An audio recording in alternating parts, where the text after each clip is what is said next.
காரணமே இல்லாம, சம்பந்தமே இல்லாம சில நபர்கள் நம்மள ரொம்ப தீவிரமா வெறுப்பாங்க. நம்மள காயப்படுத்துவாங்க.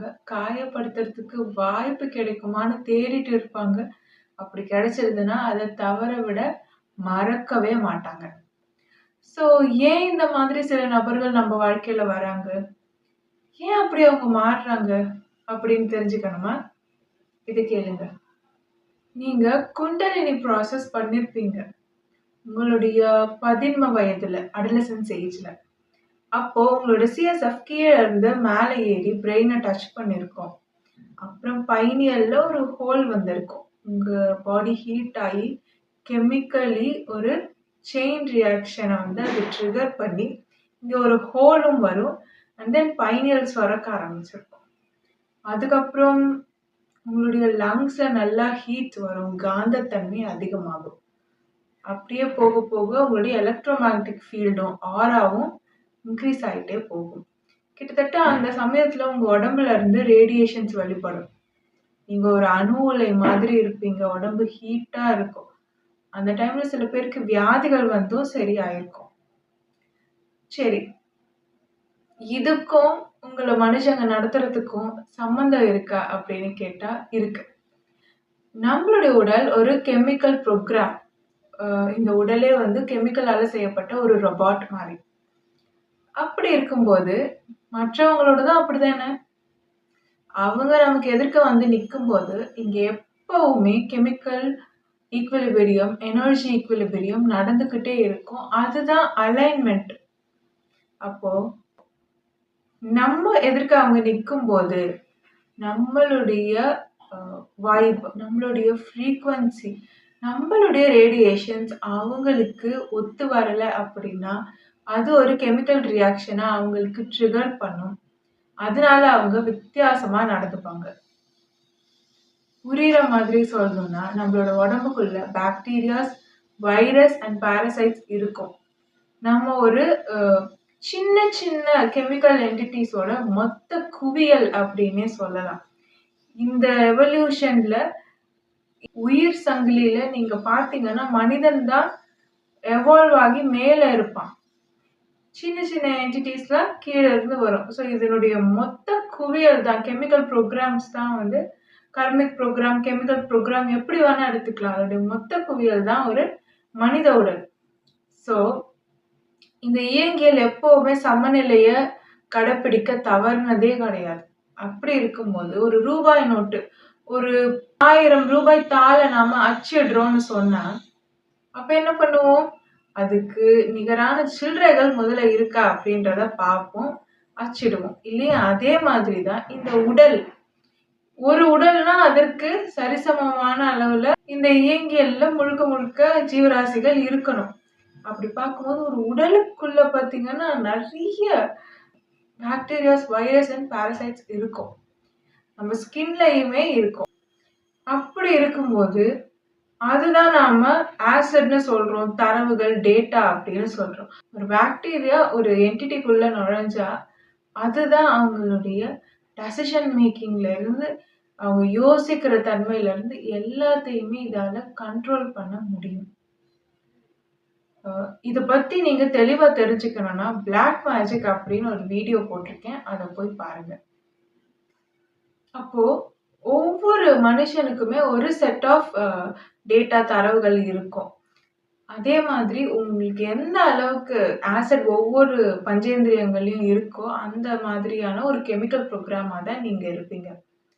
இப்போ ஹார்ட்ல அதிகமா அசிடிக்கா இருக்கு அப்படின்னா, அவங்க காழ்ப்பு, வெறுப்பு இதை எல்லாமே அவங்க வந்து வெளிப்படுத்தக்கூடிய நபர்களா இருப்பாங்க. இங்க எல்லா இடத்துலயுமே நியூரான்ஸ் இருக்கும். மூளையில மட்டும் தான் நியூரான்ஸ் இருக்கும் கிடையாது. தரவுகள் வந்து பஞ்சேந்திரியங்கள்ல தான் அதிகமா வந்து சேமிக்கப்பட்டு இருக்கும். அப்படி இருக்கும்போது, நீங்க உங்ககிட்ட இருக்க அதீத தரவுகளை எரிச்சிருப்பீங்க குண்டலினி ப்ராசஸ் அப்போ. அதுக்கப்புறம் நீங்க ஒரு நல்ல ஃப்ரீக்வன்சில வைப்ரேட் பண்ணுவீங்க. ஆனா, உங்களுக்கு எதிர்க்க வரக்கூடிய அந்த நபர், நீங்க எந்தெந்த தரவுகள வந்து எரிச்சீங்களோ குண்டலினி ப்ராசஸ்ல, எரிச்சுட்டு நீங்க எவால்வ் ஆகி வந்தீங்களோ, அந்த தரவுகள கொண்ட ஒரு மனிதர் வந்து உங்க முன்னாடி வந்து நிக்கிறாருன்னு வச்சுக்கோங்களேன். அவங்களுக்குள்ள இருக்கிற அந்த தரவுகள் வைரஸ், பாக்டீரியா, பாரசைட்ஸ் அவங்க ரத்தத்துல இருக்கக்கூடியதும், உடல்ல இருக்கக்கூடியதும் அப்படியே வந்து தாங்க முடியாது அவங்களால. அது வெளிப்படும். அந்த கெமிக்கல் ரியாக்ஷன் எப்படி இருக்கும்னா, உங்க மீது ஒரு வெறுப்பாவும், காழ்ப்பாவும் வெளிப்படும். அவங்களுக்கு உங்கள பிடிக்காது. இன்னொரு விஷயம், நீங்க சிஎஸ்எஃப் தலையில ஏறி அ அதே நிலையில நீங்க இருக்கீங்க அப்படின்னு சொன்னா, அமாவாசையில பிறந்தவங்க, சில குறிப்பிட்ட நட்சத்திரத்துல பிறந்தவர்கள், பௌர்ணமி அன்றைக்கு பிறந்தவர்கள், இவங்களுக்கு எல்லாமே இந்த மாதிரியான ஒரு அமைப்பு இருக்கும். அப்போ உங்கள பார்க்கிறவங்களுக்கு நார்மலாவே உங்கள பார்த்தா வந்து பிடிக்காது. ஏன்னா, இந்த ஆற்றல் சமநிலைன்றது நடக்கும். கெமிக்கல் ஈக்விலிபிரியமும் நடந்துட்டு இருக்கும். எதிர்க்க வந்து அவங்க நிக்கிறாங்க அப்படின்னா, உங்களுடைய சிஎஸ்எஃப் தலையில இருக்கு. அவங்களோட சிஎஸ்எஃப் தலையில இல்ல. மூலாதாரத்துல இருக்குன்னு வச்சுக்கோங்க. அது ஏறும். ஏறும்போது என்ன ஆகும்? ஹீட் அதிகமாகும். அப்போ என்ன ஆகும்னா, கெட்ட எண்ணங்கள் அவங்களுக்கு தோணும் உங்கள பார்த்தா. அதனால தான் எவால்வ் ஆன ஆண்களை பார்த்தாலும், பெண்களை பார்த்தாலும் எல்லாருமே தப்பா பேசுவாங்க. காரணம், அவங்களுக்குள்ள இருக்கிற டீமன் வெளியில வரும். அதாவது எனக்குள்ள இவங்க வந்து அட்டைன் பண்ணியிருப்பாங்க. ஒரு அத்வைதம்ல கிட்டத்தட்ட காட் ஸ்டேட்டஸ்ன்றதை எவால்வ் ஆகி இவங்க அட்டைன் பண்ணியிருப்பாங்க. ஆனா இன்னொருத்தங்க அதை அட்டைன் பண்ணியிருக்க மாட்டாங்க. இதுதான் ஒரு ஃப்ரேஸ்ல சொல்லுவாங்க. எனக்குள்ள இருக்க கடவுள், காட் வந்து உனக்குள்ள இருக்க டீமனை வந்து வெளியில கொண்டு வருது போல. அதனாலதான் உனக்கு என்ன பார்த்தா வெறுப்பா வருது போல அப்படின்னு சொல்லுவாங்க. சோ இதுதான் அந்த இடத்துல நடக்கும். காரணமே இல்லாம அவங்க உங்களை வெறுப்பாங்க. நீங்க சந்தோஷமா இருந்தாலோ, நீங்க மகிழ்ச்சியா இருந்தாலோ, நீங்க நல்ல விஷயம் ஏதாவது பண்ணணும்னு நினைச்சாலோ, உங்க கருணைய வெளிப்படுத்தினாலோ, அப்போ எல்லாமே நீங்க உங்க ஃப்ரீக்வன்சிய வெளிப்படுத்துவீங்க. நீங்க என்ன ஃப்ரீக்வன்சில வைப் பண்ணிட்டு இருக்கீங்க? ஒரு ஹை வைப்ரேஷனல் ஃப்ரீக்வன்சி. கரெக்ட்டா? அன்பு, கருணை நீங்க எத வெளிப்படுத்தினாலுமே அவங்களால அத பொறுத்துக்கவே முடியாது. அவங்க அந்த கெமிக்கல்ஸ்க்கு வந்து இது வந்து ஆகாது. அப்போ அவங்க வந்து அந்த இடத்துல எதாவது நீங்க அன்பாவோ, மகிழ்ச்சியாவோ, உங்க கருணைய வெளிப்படுத்தினாவோ, இல்ல நீங்க உங்களுடைய நிலையில நின்னாலோ, சந்தோஷமா இருந்தாலோ, நீங்க ஹை வைப்ரேஷன்ல இருக்கக்கூடிய எந்த எமோஷன்ஸ நீங்க வெளிப்படுத்தினாலும், அந்த நபர்களுக்கு, அந்த செட் ஆஃப் கெமிக்கல் புரோகிராம்ஸ் கொண்ட அந்த நபர்களுக்கு அதை ஏத்துக்கவே முடியாது. அங்க வந்து ஏதாவது ஒரு மோசமான விஷயத்த அங்க பேசி, உங்கள வந்து கஷ்டப்படுத்தினா தான் அவங்களுக்கு நிம்மதி அப்படின்னு தோணும். அவங்களால அத தாங்க முடியாது. இன்னும் ஒரு படி மேல போய் சிலருக்கெல்லாம் கால்ல இருந்து அப்படியே வந்து உஷ்ணமா கிளம்பும். அவங்களுக்கு அப்படியே பொறுத்துக்கவே முடியாது. உடம்பெல்லாம் அப்படியே உஷ்ணமாகும். அப்படியே கிளம்பும். அவங்க உடனே ஏதாவது பேசி அவங்கள கெடுத்துறணும். ஏதாவது பேசி அவங்கள கஷ்டப்படுத்தணும். இவங்களுக்கு ஒரு நல்ல விஷயம் நடக்குதுன்னா அவங்களால தாங்கவே முடியாது. காரணம் அவங்களோட கெமிக்கல்ஸ் அந்த மாரி. இதுக்கு தான் நான் கெமிக்கல் பேலன்ஸ் பண்றதுக்கு எனர்ஜி ஆர்க்கிடெக்சர் அப்படின்னு ஒரு வீடியோ போட்டிருக்கேன். அது ரெஃபர் பண்ணுங்க. ஸோ இது வந்து ஒரு மலை மேல வாழக்கூடிய மலைவாழ் மக்களுக்கோ, வேறு இடங்கள்ல ரொம்ப நல்ல ஒரு இயற்கை சூழல்ல வாழக்கூடிய, ஆற்றல் சமநிலை இருக்கக்கூடிய இடத்துல வாழுற மக்களுக்கு வந்து இந்த ப்ராப்ளம்ஸ் வராது. காரணம் அவங்க உடம்பு கெமிக்கலி பேலன்ஸ்டா இருக்கும். அதனால. எல்லாமே கெமிக்கல்ஸ் தான். அவங்க மேலயும் தப்பு சொல்ல முடியாது. இது ஒரு நோய் மாதிரி, ஒரு ரோகம் மாதிரி. அவங்களுக்கே வந்து அவங்க கண்ட்ரோல்ல அவங்க மைண்ட் இருக்காது. அவங்க கான்ஷியஸ்னஸ் அவங்க கண்ட்ரோல்ல இருக்காது. இந்த கெமிக்கல்ஸ் தான் என்ன பண்ணும்? இந்த டேட்டா, இந்த தரவு, இந்த பாக்டீரியா, வைரஸ் இதெல்லாமே வந்து பிளட்ல இருக்கக்கூடிய பாரசைட்ஸ் இதெல்லாமே அவங்கள கண்ட்ரோல் பண்ணும். ஸோ பெரும்பான்மையா இந்த சோசன் ஒன்ஸ், பிளாக் ஷீப், அப்புறம் வந்து இந்த பிளட் லைன்ல கடைசியா இருக்கக்கூடிய நபர்கள், ஜெனடிக் அப்டேட் கொடுக்கக்கூடிய நபர்கள், நல்ல குண்டலினி அதிகமானதுக்கு அப்புறம் உங்களுக்கு வந்து ஒரு டிசீஸ் வருது, பெரிய டிசீஸே வருது, ஆட்டோ இம்யூன் டிஸார்டர், இல்லைன்னா வந்து உங்களுக்கு கேன்சர் வருது, அந்த மாதிரி பெரிய நோய்கள் எல்லாம் எனக்கு வருது அப்படின்னா, நீங்க வந்து ஜெனடிக் அப்டேட் கொடுக்கறதுக்காகவே அந்த பிளட் லைன்ல பிறந்திருக்கீங்கன்னு அர்த்தம்.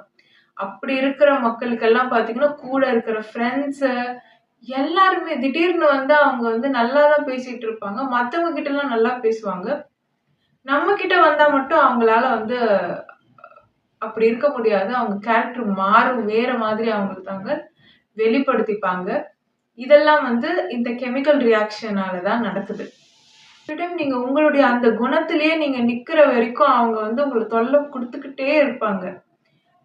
நீங்க நல்லவங்களா இருக்கிற வரைக்கும், உங்களுக்குள்ள குழந்தைத்தன்மை இருக்கிற வரைக்கும், உங்களுக்குள்ள மகிழ்ச்சி, சந்தோஷம், கருணை இதெல்லாம் இருக்கிற வரைக்கும், நீங்க ஒரு காடா உங்க சோல் அப்படி டிவைனா இருக்கிற வரைக்கும் அவங்க உங்களுக்கு தொல்ல குடுத்துக்கிட்டே இருப்பாங்க.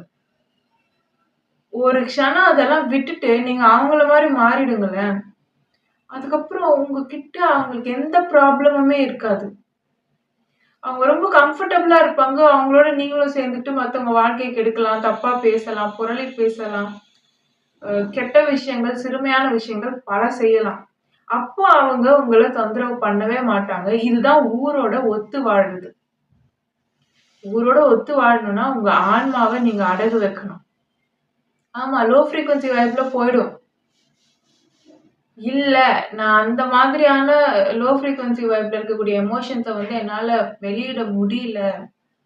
அதுக்கப்புறம் என்னால அந்த மாதிரியான சிறுமையான விஷயங்கள்ல ஈடுபட முடியல அப்படின்னு நீங்க நெனச்சீங்கன்னா, உங்க குணத்துல நீங்க நின்னு உங்களுக்குள்ள இருக்க டிவைன அந்த காட்லி ஃப்ரீக்வென்சிய வந்து நீங்க தக்க வச்சுக்கிட்டீங்க அப்படின்னு சொன்னா, ஊரோட ஒட்டி வாழ முடியாது தான். கஷ்டமா இருக்கும்.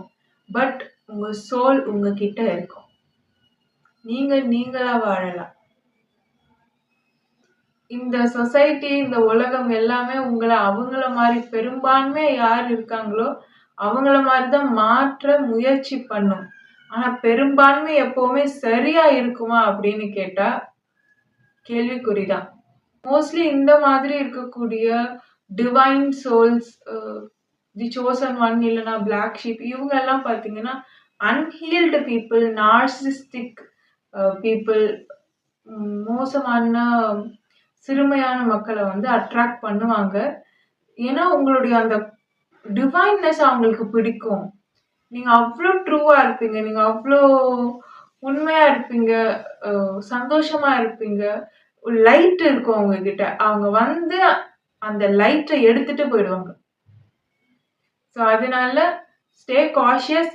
உங்களோட எனர்ஜி ஃபீல்ட நீங்க தான் பாதுகாத்துக்கணும். எப்போ நீங்க எக்ஸாஸ்ட் ஆற மாரி ஃபீல் பண்ணாலும் சரி, உங்களுக்கு அந்த எனர்ஜியோ, அந்த வைபோ ஒத்துக்கல அப்படின்னு நீங்க உணர்ந்தீங்கன்னா, அந்த இடத்த விட்டு நகர்ந்துருங்க. அந்த மக்கள விட்டு நகர்ந்துடுங்க.